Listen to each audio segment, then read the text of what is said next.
रूप मान लिए हैं, तभी से ये पर्व चला है। और जब कर्मावती ने हुमायूं के लिए राखी भेजी है, तब से ये विशेष रूप से भाई बहन का पर्व बन करके रह गया है।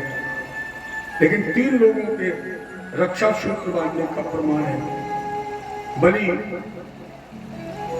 बंधन मुक्त भगवान पहरा, ये 7वें मनवंतर का 28वां कलयुग चल रहा है। ऐसे जब 71 कलयुग बीत जाएंगे तब 7वां मनवंतर समाप्त हो जाएगा, 8वां मनवंतर लगेगा और बलि इंद्र बन जाएगा। वामन भगवान को इंद्र ने अपना छोटा भाई बना लिया और यहीं से वामन भगवान का एक नाम उपेंद्र पड़ गया। जब उपेंद्र भगवान की। इसके बाद भगवान ने एक अवतार लिया मत्स्य का, मछली का। देखो, जब 10 अवतार गणना 2 प्रकार से होती है। श्रीमद् भागवत के प्रारंभ में प्रथम स्कंद में भगवान के 24 अवतारों का वर्णन है, लेकिन जहां पर 10 अवतारों का वर्णन होता है, 10 अवतारों का, उनमें जो प्रथम अवतार है ये भगवान का अवतार मत्स्य के रूप में है। सत्यव्रत नाम के राजा क्या भगवान मछली बन करके अंजलि में आए थे। यही सत्यव्रत नाम का राजा दूसरे जन्म में वैवस्वत शूरपुत्र श्राद्ध देव मन हुए हैं, जिनकी पत्नी का नाम था श्रद्धा, जहां से सूर्यवंश चला। और यह बहुत विस्तृत वंश है। सुखदेव जी ने तो लिख दिया न शक्यते, मेरे अंदर शक्ति नहीं है, क्योंकि वक्तुम वर्षते गति, इस सूर्यवंश का वर्णन करने के लिए सैकड़ों वर्ष भी कम है। ये मेरे अंदर ताकत नहीं है कि हम तुम्हारे सामने सूर्यवंश का विस्तार से वर्णन कर सकें। इस सूर्यवंश की 2 विशेषताएं हैं, मैं थोड़ी थोड़ी चर्चा करेंगे। इस वंश की 2 विशेषताएं हैं। पहली विशेषता, इस वंश में जन्म लेने वाली अधिकांश संतानें यज्ञ से, दान से, प्रसाद से या सेवा से पैदा हुई हैं। जैसे श्राद्ध देव मन के जो प्रथम इला नाम की कन्या पैदा हुई, जैसे वशिष्ठ जी ने शुद्धुम्न नाम का बालक बनाया था, यह भी मैत्रा वर्णा नाम के यज्ञ से हुआ। पहली संतान मैत्रा वर्णा नाम के यज्ञ से हुई। और जब शुद्धुम्न आनंद वन में जाकर नारी बन गया, तो श्राद्ध देव मन ने तपस्या करके 10 पुत्र और पैदा किए, लेकिन ये 10 पुत्र भी तपस्या से ही हुए हैं। हरिश्चंद्र के जो पुत्र पैदा हुआ रोहितास, ये वरुण भगवान की तपस्या से पैदा हुआ। दिलीप के पुत्र पैदा हुआ नंदिनी गाय की सेवा से। राजा दशरथ के जो 4 पुत्र हुए वो पुत्रेष्ठ यज्ञ से। या यवनासु ने शैव यज्ञ का मंत्रित जल पी लिया, तो इनकी दाहिनी कुक्षी का भेदन करके पुत्र पैदा किया गया था, जिसका नाम रखा गया था मानधाता। अर्थात ये इस वंश की विशेषता है कि शूर वंश में जन्म लेने वाली संतानें अधिकांश भगवत प्रसाद हैं। दूसरी विशेषता, इस वंश में कुल पुरोहिती का काल कम से कम 62 पीढ़ी तक, देखो मैंने कम से कम शब्द का प्रयोग किया है, क्योंकि 2 पीढ़ियों का मतांतर है। कम से कम 62 पीढ़ी तक कुल पुरोहिती का काल वशिष्ठ जी ने किया है, कम से कम। अब यह एक बात ध्यान देने की है, जल्दी जल्दी आचार नहीं बदलना चाहिए। दूसरी बात, जल्दी जल्दी डॉक्टर नहीं बदलना चाहिए। तीसरी बात, जल्दी जल्दी घर में कार्य करने वाले जैसे नाई है, कुम्हार है, कहार, इनको नहीं बदलना चाहिए। और आज के परिवेश में जल्दी जल्दी दूध देने वाला भी नहीं बदलना चाहिए। आप लोग कहेंगे क्यों? अगर हर बार आप नया आचार लाएंगे, जैसे हमारे सत्यनारायण कथा कहने वाला, हवन वाला है, अगर हर पूर्णमासी को बदल दिया तो क्या लेन देन में झगड़ा हो जाए। और जो आपके यहाँ परमानेंट आ रहा, उसे तो पता है कि हमारा यजमान हमें कितना दे सकता है, तो आचार्य यजमान के बीच में कभी विवाद नहीं हो सकता, इसलिए नहीं बदलना चाहिए। अगर हमने देखा इस गांव में लोग कहते हैं वो बहुत कथावाचक आए, बहुत पंडित आए, क्या मिल गया? कुछ नई चीज मिल गई? भगवान की कथा है, जो भी गाएगा वो अच्छी गाएगा। भगवान की कथा तो कभी खराब हो ही नहीं सकती है। सुनने वाले के कान भले ही खराब हो जाए, लेकिन भगवान की कथा तो रस है, अमृत है। इसके बाद डॉक्टर नहीं बदलना चाहिए, क्योंकि डॉक्टर को ये पता रहता है कि इस परिवार में वंशानुगत बीमारी क्या है। जैसे बहुत से लोग ऐसे मिलेंगे जो कहते हैं कि हमको दवा फलाने डॉक्टर की फायदा करती है, हमें नहीं, हमारे नाती को भी वही दवा फायदा करती है, क्योंकि वो डॉक्टर जानता है कि आपके परिवार में वंशानुगत बीमारी क्या है। डॉक्टर बदलोगे तो उसे पूरा इतिहास बताना पड़ेगा। आज अपने यहाँ काम करने वाले भी, उनको भी मत बदलिए। उन्हें भी पता है कि हमारे तिवारी जी 51 रुपए दे पाएंगे कि 100 रुपए, और नया आया तुमने सोचा हम 100 देंगे, अब उम्मीद लेकर के आया 500 की, झगड़ा हो गया। और आज के परिवेश में दूध देने वाले को और नहीं बदलना चाहिए। क्यों? दूध देने वाले को ये पता रहता है कि हम आपके घर में कितना पानी मिला के दूध दे सकते हैं, और नया आएगा तो कुछ कम करेगा, कुछ ज्यादा करेगा। इसलिए ये कुछ चीजें अपवर्तनीय हैं। दूसरे अपने गुरु बदलने का भी फैशन चल गया है। लोग कहते हैं गुरु अच्छा नहीं है, दूसरा करूंगा। नहीं, गुरु अपवर्तनीय है, जो कर लिया कर लिया। अब आप कहेंगे कि महाराज जी हमने देखा कथा बहुत अच्छी कहते थे, बड़े अच्छे वाहन, बढ़िया 10-20 लाख की गाड़ी से चलते थे, हम मोहित हो गए, हमने दीक्षा ले ली। बाद में हमें पता लगा कि पंडित जी तो धोखा करते हैं, तो भी आप निंदा मत करें, तो भी उससे उनको त्यागे नहीं, उचित दूरी बना लें। और उचित दूरी बना के जब भी वो मिले आप उनका सम्मान करें, और सम्मान करके ये विचार करें कि भगवान ने गोपियों के यहाँ चोरी की, कल्याण हो गया। अगर मेरा गुरु मेरे यहाँ चोरी करेगा तो मेरा भी कल्याण हो जाएगा। अर्थात ऐसे गुरु के अंदर भी गोविंद का दर्शन करो। अगर तुम्हें ऐसा लग रहा है कि मेरा गुरु मेरे साथ छल कर रहा है, तो ऐसे गुरु के अंदर वामन भगवान का दर्शन करो और सोचो कि वामन ने बलि को छला, कल्याण हो गया। मेरा गुरु अगर मुझे छलेगा तो मेरा भी कल्याण हो जाएगा। गुरु जो करेगा वो तो होगा ही, लेकिन तुम अपराधी मत करो, उचित दूरी बना लो, निंदा भी मत करो, और निंदा सुनो भी। अरे वो कपड़ा थोड़ी है गुरु, गुरु कपड़ा नहीं है। कुछ लोग कहते हैं हमारे गुरु जी मर गए, दूसरा करूंगा। एक घटना बताऊं मैं आपको। मैं इटावा कथा कह रहा था, एक भैया मेरे पक्का बात थे, 4-6 कार्यक्रम मेरे हो चुके हैं, वो शायद आपके ही परिवार के हैं, और नहीं पहचान पाए तो सुबह सुबह आए, बोले महाराज जी अगर नाराज ना होते एक बात पूछे। हमने कहा पूछो। बोले तुम वही ज्ञान प्रकाश हो। अब हम चौंक गए, हमने सोचा कौन से ज्ञान प्रकाश? बोले वही ज्ञान प्रकाश। तो हमने कहा बताओ तो कौन से? बोले पक्का बात वाली। हमने कहा बिल्कुल बिल्कुल वही है। वही कि मैं आपको घटना बताऊं। करीब एक 85 साल की माता जी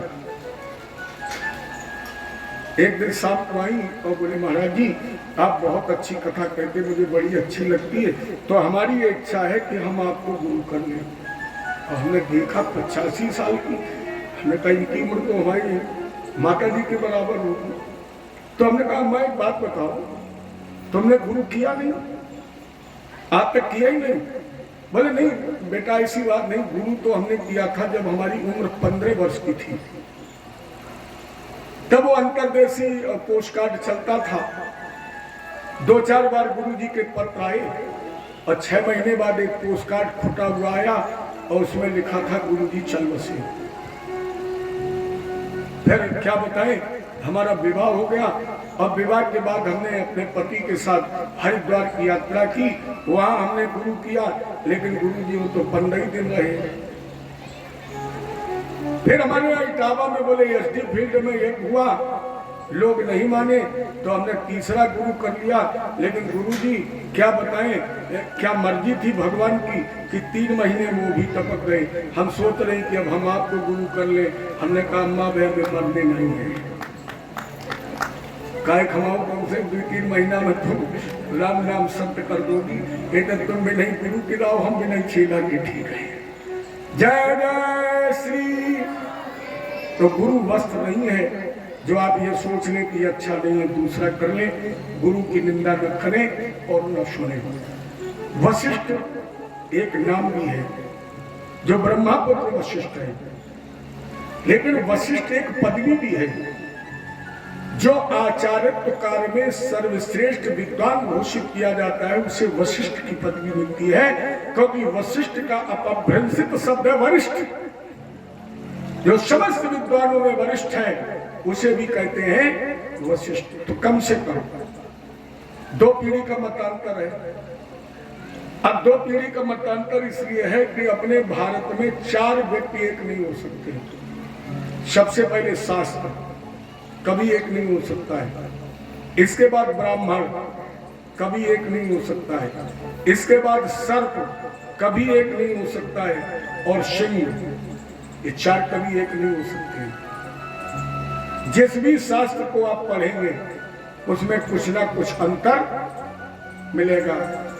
ब्राह्मण 4 बैठा दो और एक ही चौपाई दे दो, इतने चौके खींच देंगे कभी भी चाबी मिलेंगे। सिंह जंगल में अकेला और सर्प भी बिल में हमेशा अकेला। इसलिए मैंने कम से कम शब्द का उपयोग किया, क्योंकि कुछ विद्वानों के मतानुसार 62 पीढ़ी और कुछ विद्वानों के मतानुसार 64 पीढ़ी। क्योंकि जब भगवान राम का दर्शन करना था, ये प्रतापनों का वंश है। अम्बरीश जी ने तो वो एकादशी का व्रत किया जिसके सामने दुर्वासा भी हार गए। अम्बरीश क्या है? जीवात्मा। एकादशी का व्रत क्या है? 5 कर्मेंद्री, 5 ज्ञानेंद्री और 1 मन। इन एकादश इंद्रियों का दमन, इस एकादश इंद्रियों को जीतना। कहाँ चले गए थे आप? तो तुम्ही को ढूंढ रहे थे तब से। हम अपने एक श्रोता पर नजर रखते हैं। जब बोले कृष्ण भगवान की। ऐसा नहीं लग रहा है आज आप लोग ज्यादा तेज बोल रहे हो, थोड़ा धीरे बोलो, खट जाओगे। अब आज तुम्हें बोलने की ज्यादा जरूरत भी नहीं है, क्योंकि आज लोग ज्यादा हैं। एक बार राजा ने तालाब खुदवाया, अब बोले एक घड़ा दूध डालिया। पड़ोसी ने सोचा ये तो दूध डालने जा रहा है, पानी डाले है। तो पूरी रात में भैया एक दूध नहीं, सब पानी डाल रहा। वैसा लग रहा है आप ही सोच रहे हम क्या बोले, पड़ोसी बोले या हम रोज आते हम क्यों बोले, आज नए वाले बोले। अच्छा पुराने वाले एक भी मत बोलना, जो आज नए लोग आए हैं वो बोले भगवान की। इसका मतलब पुराने वाले कमजोर है। आइए प्रश्न पर। अम्बरीश जो है एकादशी का व्रत, 5 कर्मेंद्री, 5 ज्ञानेंद्री और 1 मन। इन एकादश इंद्रियों का दमन कर लेना, इन एकादश इंद्रियों को जीत लेना, इन एकादश इंद्रियों का निग्रह कर लेना, इन एकादश इंद्रियों को बामुखी के स्थान पर अंतर्मुखी बना लेना ही एकादशी का व्रत है। हालांकि करना सरल नहीं है, क्यों? ये कहना तो बहुत सरल है, लेकिन जब आप इंद्रियों का निग्रह प्रारंभ करेंगे तो आपके सामने आ जाएगा दुर्वासा, माने दुर्वासना। दुर्वासा माने दुर्वासना, और इस दुर्वासा रूपी दुर्वासना को जीतना है तो फिर वही आपको अस्त्र चाहिए। कौन? सुदर्शन। वही अस्त्र चाहिए, सुदर्शन। क्योंकि दुर्वासा भी किससे हारे? सुदर्शन से ही तो हारे। जब सुदर्शन होगा तो दुर्वासा रूपी दुर्वासना हार जाएगी और हमारी आपकी एकादशी का व्रत सार्थक हो जाएगी। इस वंश में सबसे अच्छा अगर कार्य किसी ने किया है, मेरा अपना निजी विचार, शास्त्र का मत नहीं, निजी। अगर मुझसे कोई पूछे कि रघुवंश में सबसे अच्छा कार्य किसने किया है, तो मेरा उत्तर होगा भागीरथ ने। क्योंकि राम जी धराधाम पर आए, रावण को मारते मारते चले गए, आज तक रावण नहीं मरा। राम जी आए, आज तक रावण नहीं मरा, क्योंकि पहले 10-5 कोस में कहीं एक फुकता था, और कोई गली मोहल्ला है, देखो दशहरा रक्त बीज बन गया रावण। लेकिन भागीरथ ने क्या किया, गंगा अवतरण, दर्श परश अरुमज्जन पाना, गंगा जी का दर्शन कर लिया जाए, स्पर्श कर लिया जाए, आचमन कर लिया जाए, स्नान कर लिया जाए। और इतना नहीं, आपके गांव में, आपके क्षेत्र में अगर कोई गंगा स्नान करके आया हो तो आप उसका केवल दर्शन कर ले, आपको गंगा स्नान का लाभ मिल जाएगा। ये गंगा जी का महत्व है। गंगा जी के मध्य से 50 कोस इधर और 50 कोस उधर जन्म लेने वाला जीव साधारण नहीं, वो देवतुल्य होता है, देवता होता है। तीसरी बात, गंगा जी का अस्तित्व गंगा जी से 400 कोस दूर तक है। आप मत जाइए वहां। अगर गंगा स्नान का लाभ लेना चाहते हैं तो आज के बाद जब आप स्नान करने के लिए बैठे और अपने सर पर जल डालें तो 3 बार कह दें हर हर गंगे, तो वो सारा जल गंगा जल बन जाएगा और आपको गंगा जी के स्नान का फल मिल जाएगा। इसीलिए पुराने जमाने के लोग जब नहाते थे तो हर हर गंगे और जय जय गंगे बोलते थे। और तो मोबाइल पर पता नहीं क्या चलता है, नदिया के इस पार चलता है कि नदिया के उस पार चलता है। राजा ने एक घटना बताऊं, मैं गंगा जी का इतना उल्लेख क्यों कर रहा हूं। सुखदेव जी ने कहा मैं इसी तरह गंगा जी के किनारे घूम रहा था, मैंने महत्व आंखों से देखा है। गंगा के किनारे एक रथी मरा था और नख से शिक तक शरीर बाको सड़ गई। एक व्यक्ति गंगा जी के किनारे मरा पड़ा, पैर के नाखून से लेकर सर तक सड़ गया। इतनी दुर्गंधी आ रही कि कुत्ता सियार सब सूंघ सूंघ छोड़ गए और ऐसे महापापी को भक्षण न कर गयो। कुत्ता कौवे और सियारों ने भी उसे दिखाया, लेकिन राजा ने नहाए के गंग उड़ बैठो कागबा के अंग। एक कौवा गंगा नहा के उड़ा और उसी नीच मिट्टी के सड़े हुए शरीर पर बैठ गया। कौवे ने पंखे फड़फड़ाए, बालू के कण फंसे थे और वो बालू के कण उस अधम नीच के खुले हुए मुंह में गिर गए। और जैसे वो कण गिरे तो नहाए के गंग उड़ बैठो कागबा के अंग। अब पंख फटकारे तन रेणु मुख झड़ गयू। तो स्वर्ग से विमान आयो और सुंदरी चबावे पान। गंग प्रताप से शरीर बाप उतर गयू। ये गंगा जी का महात्मा है। जिसे कुत्ते कौवे सियारों ने भी दिखाया, उस अधम के खुले हुए मुंह में जब गंगा जी की बालू के कण गिर गए तो भगवान के पार्षद विमान लेकर के आ गए और शिव भगवान के धाम लेकर के चले गए। बोल गंगा मैया की। अब तो लोग एक गीत गाते हैं, राम तेरी गंगा मैली हो गई। अच्छा बताइए, गंगा मैली हो सकती है? जो जगत को पवित्र कर सकती है वो मैली हो सकती है? ये अज्ञानियों को दृष्टपात नहीं हो रहा है। ये तभी तक मैली है जब तक ये चाहती है कि हमें मैला रहना है। और जिस दिन चाहेगी माता जी कि हमें स्वयं साफ होना है तो स्वयं की बात छोड़िए, ये दुनिया को साफ कर देंगे। स्थिति कैसी है? कौन लोग कहते गैर मैली हो गई। जैसे एक माँ अपने बच्चे को जब चलना सिखाती है तो कैसे चलती? सीधा उल्टा। जब माँ अपने बच्चे की उंगली पकड़कर चलना सिखाती है तो माँ कैसे चलती है? उल्टा। बच्चे को सीधा चलाती। अब देखने वाला कहे कि माता जी उल्टी चल रही है, क्या ये सही है? माँ उल्टी नहीं चल रही है। माँ तो उल्टा केवल बच्चे को सीधा चलाने के लिए, क्योंकि माँ अगर सीधी हो जाएगी तो बच्चा मुंह के बल गिर जाएगा। मेरे कहने का मतलब प्यारे, माता जी तभी तक मैली है जब तक ये चाहती है कि हमारे बच्चे साफ रहें। और जिस दिन ये चाहेंगे कि बच्चे रहे ना रहे, हमें साफ होना है, देर नहीं लगेगी साफ होने में।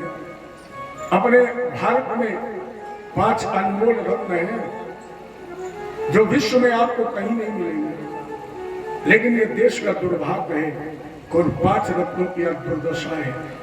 उसमें सबसे पहला रत्न गीता है। ये अनमोल रत्न है, सारे धर्मों का मूल है। शायद इसीलिए भगवान कृष्ण ने मोर का पंख बांधा है।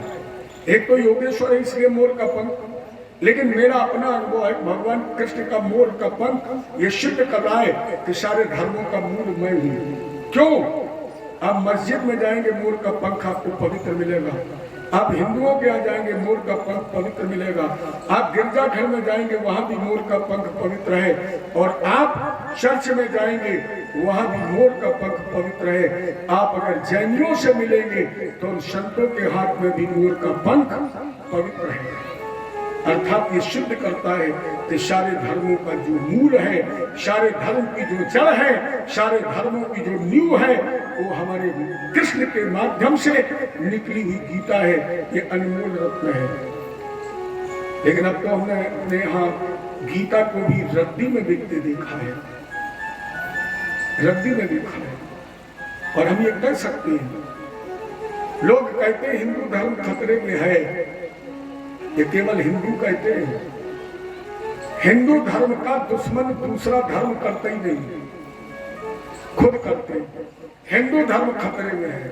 और कई कथा हुई तो सबसे पहले हिंदू आता है। यहाँ तो खैर भी आता है, शहर में सबसे पहले हिंदू आएगा और उसमें भी पंडित। कनेक्ट लाउड स्पीकर की आवाज कम कर दी। काहे? बोले पढ़ाई डिस्टर्ब होती है। 365 दिन में लड़का चपरासी नहीं बन पाया और 7 दिन की पढ़ाई में डीएम बन जाएगा। आप ज्यादा फायर लगवा दीजिए, कभी मुसलमान विरोध करने नहीं आएगा, कभी पंजाबी विरोध करने नहीं आएगा, केवल हिंदू विरोध करेगा। निकलेगा नहीं घर के बाहर। वो ये नहीं सोच रहा कि कथा हो रही चलो हम भी चले ना। वो तो ये कहेगा वो हमारे यहाँ नहीं आए थे विवाह में, हम कथा में नहीं जाएंगे। कथा किसी बात की है? बताइए, ये कथा किसी की है? लोग कहते हैं उमा बहन जी ने कराई। अगर उमा बहन जी ने कथा कराई, ईमानदारी बताना कितनी देर सुनते? उमा जी की अगर कथा होती तो कितनी देर सुनते? कहते बहन जी तुम तो रोज ही राती रोज ही पही सुनौती हो, कहाँ तक सुने? कुछ लोग कहते कथावाचक ज्ञान प्रकाश से ज्ञान प्रकाश की कथा है। नहीं, अगर ये मेरी कथा होती तो ज्यादा से ज्यादा तुम घंटा 2 घंटा सुनते। और कहते महाराज जी का टाइम बर्बाद कर रहे हो, कानपुर पे किराए पैसा ना हो तो हम पे लो और हमें पे गेहूं की खाद फैलाऊंगी। कोई सुनता? न कोई मेरी सुनता, न कोई बहन जी की सुनता, न यहाँ एक दूसरे में आपकी कोई सुनता। इसलिए हम आप सुने कि कथा उसकी है जिसने हमें आपको जन्म दिया है, जन्म दिया है उसकी कथा, इसलिए हम सुने। कथा किसी की नहीं। और लोग कमरे में बैठ के कहते हिंदू धर्म खतरे में है। नहीं, बाहर निकलिए। हिंदू धर्म न कभी खतरे में था, न है, न कभी होगा। हाथ पर हाथ रख करके मत बैठिए। ये मत कहिए गंगा जी मैली हो गई। दूसरा रत्न, पहला रत्न गीता, दूसरा रत्न गायत्री मंत्र। अब तो मैंने देखा दीवालों पर लिखा है, जबकि शास्त्र का मत है कि गायत्री मंत्र बोलते समय होंठ भी नहीं हिलने चाहिए। आवाज तो दूर, गायत्री मंत्र का उच्चारण करते समय होंठ भी नहीं हिलने चाहिए। और अब होंठ हिलना तो दूर, कभी एक बार लिया और ना लिया, दीवालों पर लिखा है। ये प्रचार प्रसार का विषय है। बाथरूम तक में हमने देखा प्रचार के लिए लिखवा रखा गायत्री मंत्र। तीसरा अनमोल रत्न गाय, पहला गीता, दूसरा गायत्री और तीसरा गाय, चौथा गंगा और पांचवा गोविंद का नाम। ये भारत में 5 अनमोल रत्न हैं और इन 5 अनमोल रत्नों की रामी मालिक है। क्या दुर्दशा है। चाहिए मान लीजिए गंगा के किनारे रहने वाला गंगा का महत्व कहाँ जानता है। हम ही से ले लीजिए, हम जब जाते हैं गंगा जी के किनारे तो रामी मालिक है जो डुबकी लगाए। भगवान की जब अव्यवस्था देखते हैं ना तो एक बूंद जल बस जी पर रख लिया, ठीक। और अगर आप यहाँ से नहाने जाएंगे तो सोचो कि 500 खर्च हुए, कम से कम 5 डुबकी तो लगाएंगे। इसलिए तीर्थ दूर होने चाहिए, मंदिर दूर होने चाहिए। जितने नजदीक होते हैं उतनी उनकी दुर्दशा होती है। ये 5 अनमोल रत्न हैं। भागीरथ ने गंगा उत्तरण किया। आगे चल करके खट्वांगा दीर्घ बाहु रघुष्मात् पृथुसमा अजस्ततो महाराजस्मात् दशरथो भवत् तस्यापि भगवानेश साक्षात् ब्रह्ममयो हरि हंसासेन चतुर्था गात पुत्र तुम प्रार्थितैः राम लक्ष्मण भरत शत्रुघ्न इति। खट्वांग दीर्घबाहु रघु अज से दशरथ, दशरथ के 4 पुत्र राम लक्ष्मण भरत और शत्रुघ्न। श्रीमद् भागवत में रामायण मात्र 2 अध्याय में है। चाहे ये मान लीजिए कि राम के नाम में 2 अक्षर हैं और राम के नाम में 2 अक्षर होने के कारण इसमें 2 अध्याय हैं। या ये मानिए कि सब कुछ 2 ही तो है, जन्म मृत्यु हर्ष विषाद सुख दुख दिन रात 2 ही है। तो चाहे इसको सिद्ध करने के लिए 2 अध्याय हैं। यह सबसे बढ़िया बात यह है कि राम के नाम में 2 अक्षर हैं और बाबा ने लिखा है हरि व्यापक सर्वत्र, बराबर बराबर है। और अगर ये सत्य ना होता तो राम के नाम में 2 अक्षर हैं तो आपके शरीर के हर अंग में 2 ही अक्षर तो हैं।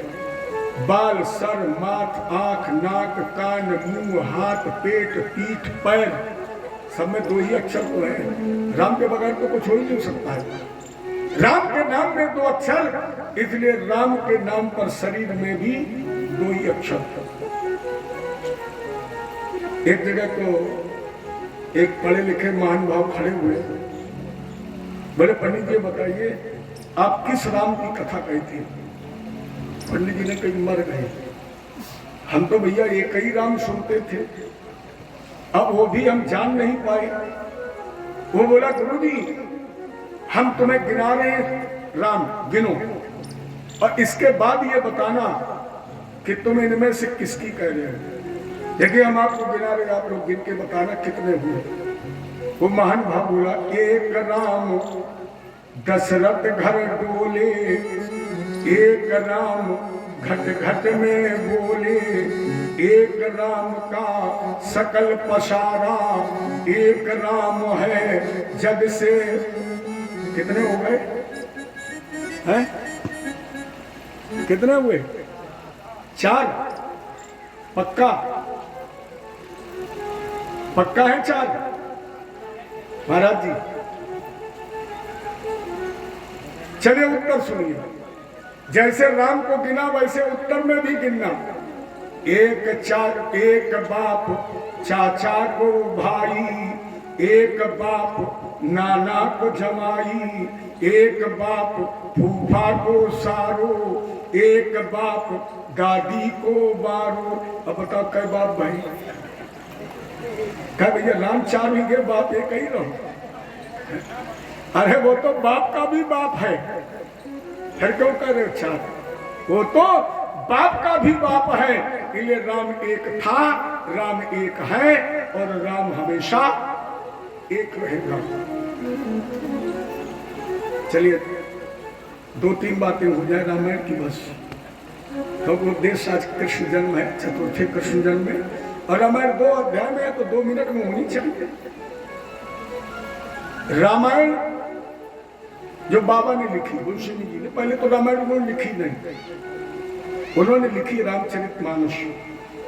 हनुमान जी ने जब इस राम कथा को पढ़ा तो उन्होंने बाबा को एक इनाम दे दिया, और वो इनाम ये था कि गोस्वामी जी आज के बाद जहां भी रामायण मांगी जाएगी वो तुम्हारी रामचरितमानस ही प्रस्तुत की जाएगी।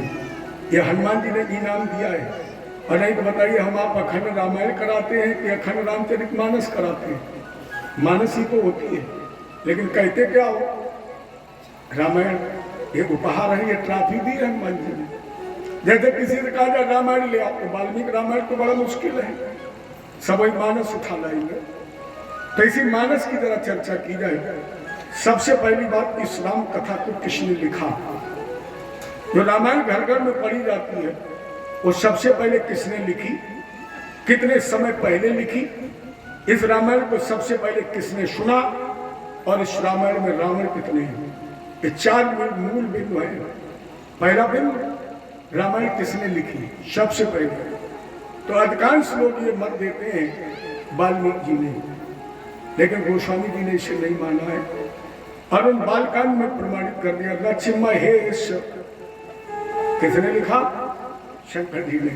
रच महेश निज मानस राखा, माने मन पटल पर राम के चरित्रों का लेखन किया, ताते रामचरित मानसवर रखे हुई है हे हरस हर। भगवान शंकर ने लिखा। अब वाल्मीकि जी ने रामायण राम जी से हजारों वर्ष पहले लिखी है। अब गोस्वामी जी कह रहे नहीं, ये रामायण तो शंकर जी ने लिखी, तो फिर कितने समय पहले लिखी? आप बालकांड से छलांग लगाइए और उत्तरकांड में पहुंच जाइए, आपको उत्तर मिल जाएगा। वहां पर काकभूषण जी गरुड़ जी को कथा सुना रहे हैं और कह रहे हैं कि मैंने राम कथा लोमस ऋषि से प्राप्त की, और प्राप्त करने के बाद मैं इस नीलगिरि पर्वत पर रहने आ गया। मुझे यहाँ रहते हुए कितना समय हो गया? यहाँ बसत मोहि सुन खग ईसा, और बीते कल्प 7 20। मैंने काकभूषण और गरुड़ का जब संवाद हुआ है, इससे 27 कल्प पहले राम कथा भगवान शंकर लिख चुके हैं। अब सबसे पहले सुनी किसने? माता पार्वती जी ने। अगर भैया पार्वती जी ने सुनी होती तो लिखते प्रथमई। बाबा ने प्रथमई नहीं लिखा है, सुषमय। फिर किसने सुनी? बालकांड में उत्तर है। जैसे मैं भगवान शंकर मैया पार्वती जी को कथा सुना रही है, कह रहे सुन शुभ कथा भवान, रामचरितमानस विमल, और कहाई भुसुंड बखान, सुनहि बिहग नायक गरुण। ये सोठा ये सिद्ध कर रहा है भगवान शंकर कह रहे हैं देवी पार्वती रामचरितमानस की वो विमल कथा सुनो जो काकभूषण जी ने कही और गरुड़ जी ने सुनी। अब इसमें 4 रावण हैं। बाबा की रामायण में 4 रावण हैं। पहला रावण कहा जलंधर रावण भयो, रणहत राम परम पद दयो, द्वारपाल। दूसरा हरि के प्रिय दो, जय और विजय जान सबको। तीसरा रावण नारद श्राप दीन 1 बारा, नारद जी ने शंकर जी के गणों को भगवान को श्राप दिया। और चौथा सभी लोग जानते हो प्रतापवान, धर्म रुचि और अरिमर्द। इन 4 में से एक रावण ढूंढिए, और वो रावण नारद मुंह का है। प्रतापवान रावण बना वो बात बाबा ने नहीं लिखा है। बाबा ने नारद मोह के प्रसंग को आधार बनाया है, क्योंकि नारद जी ने शंकर जी के गणों को भी श्राप दिया है तो भगवान को भी श्राप दिया है। कपिया कृति तुम कीन हमारी, और करी है कीस सहाय। ये आधार बना करके बाबा ने राम कथा का लेखन किया।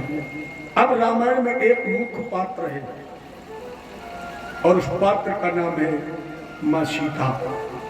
रामायण की धुरी है माँ सीता, और सीता को 3 लोगों ने प्राप्त किया है, फल अलग अलग है। सीता जी को सबसे पहले किसने प्राप्त किया? जनक ने। जनक को सीता मिली तो जनक के जीवन में प्रकाश हो गया। वही सीता जब राम जी को मिली तो राम के जीवन का विकास हो गया। और वही सीता जब रावण को मिली तो रावण का समूल विनाश हो गया। सीता जी एक ये है। रामायण में 4 स्तंभ हैं। गोस्वामी जी ने बहुत क्रमबद्ध लिखा है। पहले श्लोक, चौपाई, दोहा, सोठा और छंद। अगर बाबा चाहते केवल श्लोक में लिख देते, अरे जिसने एक श्लोक लिखा 25 भी लिख सकता है, लेकिन बहुत सोच समझ करके बाबा ने लिखा का श्लोक का मतलब है ये लोग। और इस श्लोक में अगर तुम्हें उस श्लोक तक जाना है तो मैंने तुम्हारे सामने रामचरितमानस की गाय खड़ी कर दी है। ये कामधेनु गाय है। ये चौपाई, चौपाई का मतलब होता है जिसके 4 पैर हो। और 4 पैर किसके हैं? कामधेनु गाय।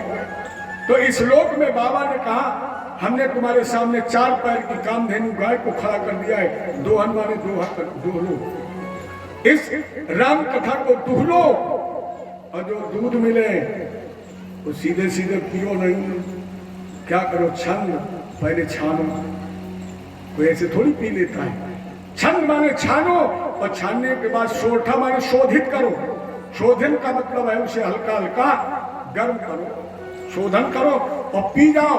अगर इस श्लोक में शोधित करके इस दूध को पी जाओगे तो निश्चित इस श्लोक से परलोक पहुंच जाओगे। इसमें 4 स्तंभ हैं और उसमें 4 में से 2 स्तंभ हमारे आपके लिए हैं। 2 को कभी छूना भी मत। और वो 4 स्तंभ जिसमें पहला है प्रतीक्षा, परीक्षा, इच्छा और समीक्षा।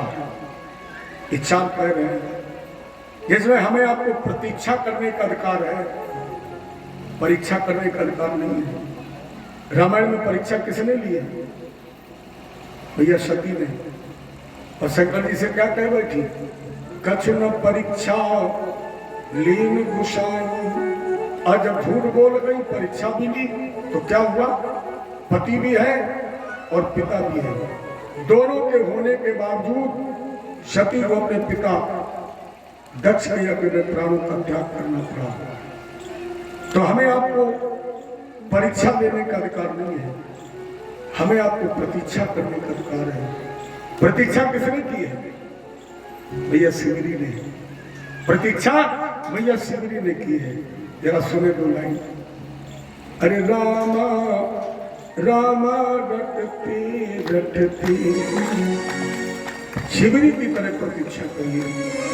शिवरी की तरह भगवान और गुरु पर भरोसा करिए। गुरु जी ने कहा शिवरी तेरे दरवाजे राम आएंगे। शिवरी ने ये नहीं पूछा कि गुरु जी कब आएंगे। शिवरी को विश्वास हो गया मेरे गुरु जी ने कहा राम आएंगे तो निश्चित एक ना एक दिन राम आएंगे। और वो प्रतीक्षा करने लगी। रामा रामा रटते रटते बीती रे उमरिया। रामा रटते रटते बीती रे उमरिया। रामा रटते रटते बीती रे उमरिया। रामा रटते रटते बीती रे उमरिया। रघुकुल नंदन कब आओगे? रघुकुल नंदन कब आओगे? इनकी जगदीशा। रामा रामा रटते रटते बीती रे उमरिया। रामा रामा रटते रटते बीती रे उमरिया।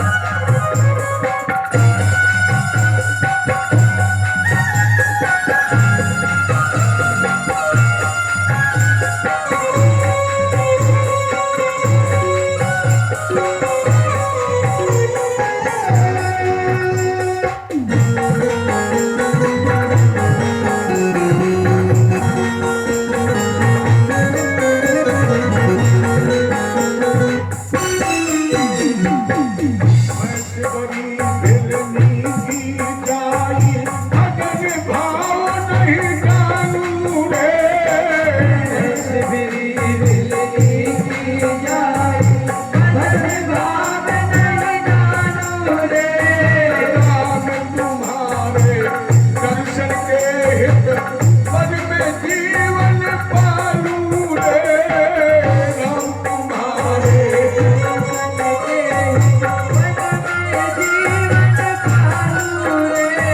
चरण कमल से निर्मल कर दो चरण कमल से निर्मल कर दो काशी की दुपहरिया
राम तेरे दर्शन की प्यासी मैं अबला एक नारी हूँ राम तेरे दर्शन की खातिर मैं अबला एक नारी हूँ दर्शन बिन तो नैना दर्शन सुन लो बड़ी दुखियारी हूँ दर्शन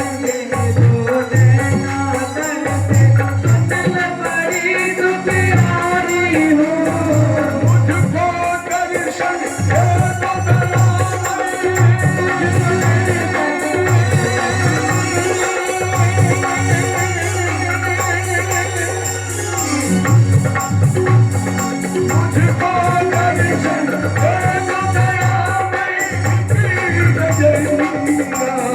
रामा रामा रटते रटते बीती रे ओ मारिया रामा रामा रटते रटते बीती रे ओ मारिया मुझको दर्शन दे दो दया में मुझको दर्शन दे दो दया में डालो की नजरिया रामा रामा रटते रटते बीती रे ओ मारिया रघुकुल नंदन कब आओगे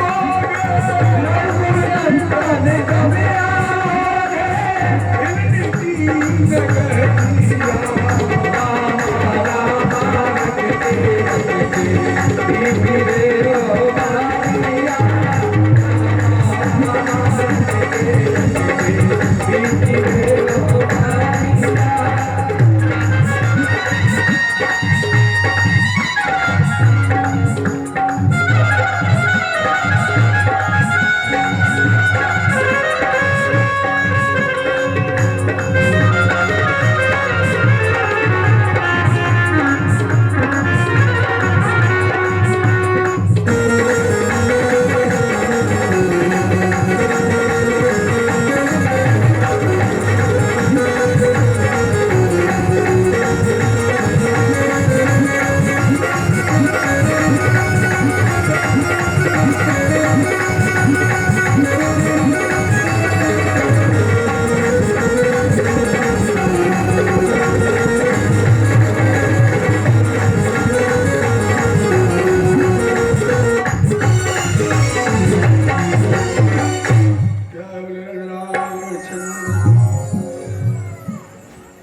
दिल भर बजाओ, नुकसान नहीं करेंगे तुम्हारा, डरते क्यों?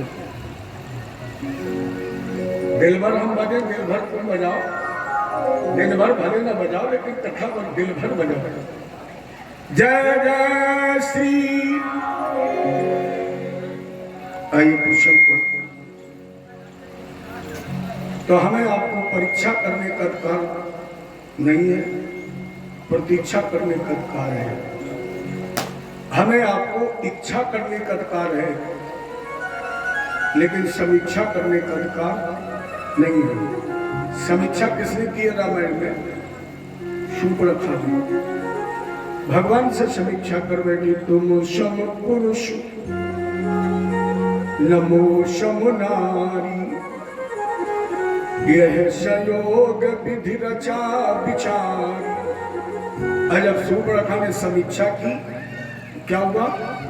नाक मत। तो हमें आपको इच्छा और प्रतीक्षा, परीक्षा और समीक्षा करने का रामायण में अधिकार नहीं है। रामायण अपने आप में बहुत बृहद ग्रंथ है। 4 वेद, 6 शास्त्र, 18 पुराणों का निचोड़ है। बस थोड़ी देर विश्राम।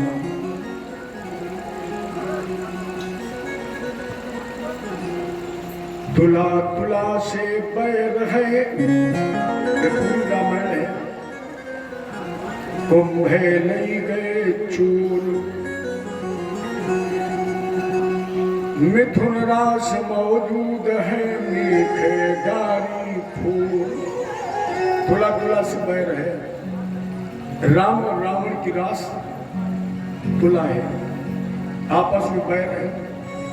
सीता जी की रास कुंभ है, जैसे रावण चुरा ले गया है।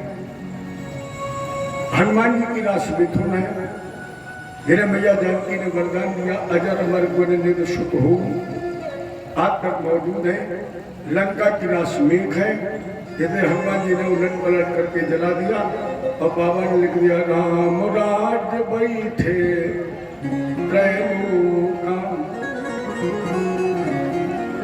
एक बच्चे ने पूछा कि क्या रावण के 10 सर थे? अगर आपसे पूछा जाए, ज्यादातर लोग उत्तर देंगे थे, क्योंकि चलत दशानन डोलत अवनी। अच्छा, बच्चे कभी कभी बड़ी बुद्धिमानी की बात करते हैं। तो हमने भी कहा बेटा 10 सर थे। तो हमने कहा गुरु जी अगर 10 सर थे तो रात में सोता कैसे था? तो हमने कहा सोता होगा। अरे ठीक, हमने भी मान लिया सोता होगा, तो क्या रात में करवट नहीं लेता? तो हमने कहा करवट भी लेता होगा। तो बोले एक ऊपर 9 खोपड़ी लग जाती थी, नींद आती थी। अरे गुरु जी इसे भी छोड़ो, रावण के 10 सर थे तो एक तो बीच में हो गए, एक तरफ 5 हो गए, एक तरफ 4 हो गए। तो रावण जब चलता था तो बैलेंस कैसे बनाता था? 4 और 5 कैसे बैलेंस बनाता था? देखिए रावण के 10 सर क्या है, जिन्हें काटने के लिए भगवान राम ने 10 अमोघ सर चलाई है। जिसके अंदर ये 10 चीजें हों, समझ लेना आज भी रावण है। और वो रावण के 10 सर है, काम, क्रोध, लोभ, मोह, मद, मत्सर, असूया, घमंड, क्रूरता और अभिमान।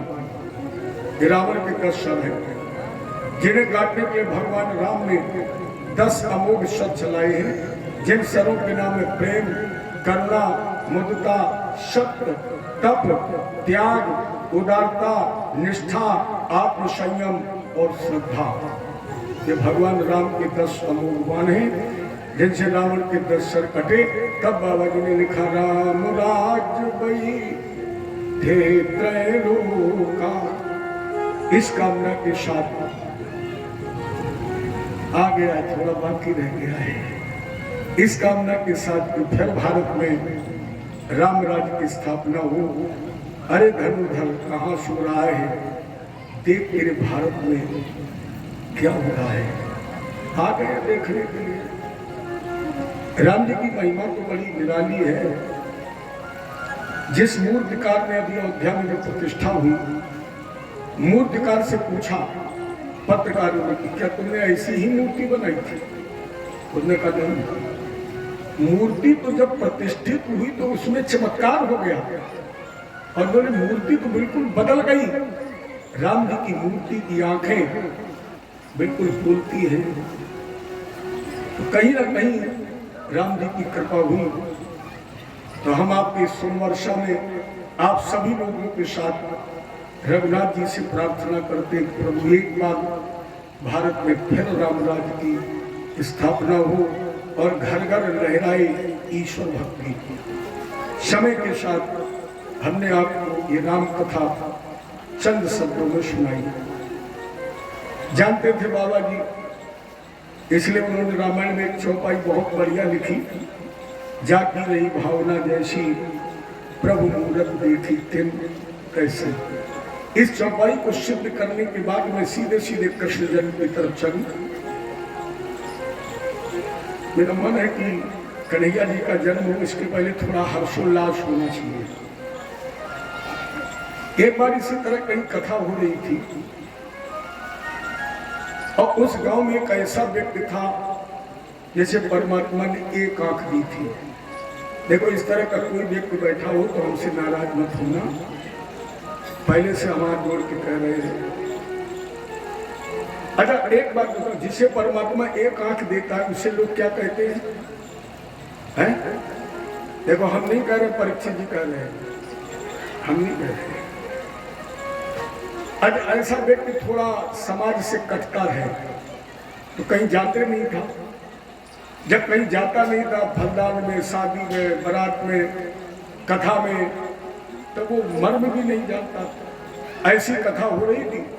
धर्मपत्नी थोड़ी धार्मिक प्रवृत्ति की थी। का स्वामी जी बकेवर नहीं गए, शेरपुरा नहीं गए, अब तो अपने सोमवर्षा में हो रही है, अब यहाँ चले जाओ। यहाँ थोड़ी कोई हंसेगा, यहाँ तो सभी जानते हैं।